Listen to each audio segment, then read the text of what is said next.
ಈಗ ಹೇಳಿ ನನಗೆ ಬೇಕಾ ಹಾಕಿಸಿ, ನನಗೆ ಏನು ತಲೆ ಬಿಸಿ ಇಲ್ಲ ಅದರಲ್ಲಿ. ನಾನು ಯಾವಾಗ ಹೋಗ್ತೇವೆ ಅಂದ್ರೆ ಆಗಿದೆ, ನನಗೆ ಸಹ ತುಂಬ ಟೆನ್ಷನ್ ಉಂಟು. ಮತ್ತೆ ಇಲೆಕ್ಷನ್ ಬರುವಾಗ ಇವ್ರು ಹಾಕೋದು ಬೇಡ, ಅದು ಲಾಭ ಅವರಿಗೆ ಆಗ್ತದೆ.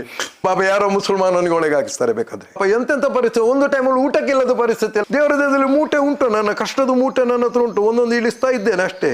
3 ಸುತ್ತು ತೆಗಿತಾರೆ, ಜೇಜು ಕೈ ಮುಗಿ ಹೇಳ್ತಾರೆ, ಮಗು ಅದಲ್ಲಿಂದ ಚಾಲಾಗ್ತದೆ. ಅಲ್ಲಿಂದ ಬಾಕಿದ್ದು ಯಾವುದು ನಾವು ಒಳ್ಳೆ ಮಾಡಲಿಲ್ಲ ಹೇಳ್ಬೋದು, ಒಳ್ಳೇದಲ್ಲ.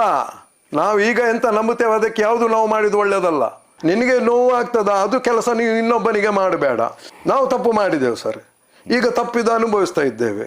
ಕೊಲೆ ಮಾಡಿದ್ರೆ ಯಾವ ದೋಷ, ಕೊಲೆ ಮಾಡಿದ್ರೆ ಯಾವ ಪಾಪ? ಧರ್ಮವೇ ರಕ್ಷಣೆ ಮಾಡ್ತದೆ. ಧರ್ಮ ರಕ್ಷಣೆದ ಹೆಸರಿನಲ್ಲಿ ಏನು ಯಾರು ಕುಂಬಳಕಾಯಿ ಆಚೀಚೆ ಮಾಡ್ಲಿಕ್ಕೆ ಏನಿಲ್ಲ ಸರ್. ಒಂದೊಂದು ಮನೆಯದು ಟಿವಿಯಲ್ಲಿ ಮಗ ಸತ್ತದು ಆ ಟೈಮ್ ಇದು ನಾವು ನೋಡುವಾಗ ನಮ್ಗೆ ಬೇಸರ ಆಗಿದೆ. ಟಿವಿ ನೋಡುವಾಗ ಆ ಮನೆದು ಪರಿಸ್ಥಿತಿ ನೋಡುವಾಗ ನಮ್ಗೆ ಬೇಜಾರಾಗಿದೆ. ಯಾಕಂದ್ರೆ ಅದು